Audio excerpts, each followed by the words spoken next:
এই ট্রাক এখন শুধু গণ অধিকার পরিষদের প্রতীক নয়, এই ট্রাক বিএনপির প্রতীক, পটুয়াখালী 3-এ গণ অধিকার পরিষদের প্রতীক।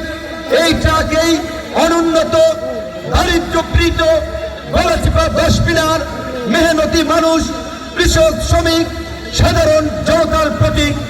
আমাদের যে লক্ষ্য উদ্দেশ্য, আমরা বারবার বলেছি, কৃষি প্রধান এই চরাঞ্চল, এই গলাচিপা 10 মিনার, আপনারা জানেন এই চরগুলোতে তরমুজ দিতে গিয়ে, ধান উৎপাদন করতে গিয়ে কৃষকরা রাজনৈতিক হয়রানির শিকার হয়, রাজনৈতিক নেতৃবৃন্দের দ্বারা জুলুমের শিকার হয়।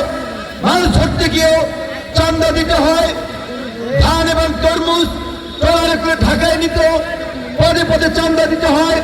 ভিন্ন মতের রাজনীতির কারণে মানুষকে হয়রানির শিকার হতে হয়। সময় মতো সিন্ডিকেটের কারণে কৃষক সার পায় না, বীজ পায় না, ওষুধ পায় না। আমরা কৃষকদের এই সার, বীজ, ওষুধের নিরবিচ্ছিন্ন সেবা দেওয়া সহ এই চরাঞ্চলের বিরোধ নিরসন, ছেলেরা যেন স্বাধীনভাবে মাছ ধরতে পারে, এই গলাচিপা 10 মিনার হিন্দু, মুসলিম, বৌদ্ধ, খ্রিস্টান সবাই যেন নির্ভয়ে বসবাস করতে পারে, প্রত্যেকের যেন ধর্মকর্ম করার স্বাধীনতা থাকে।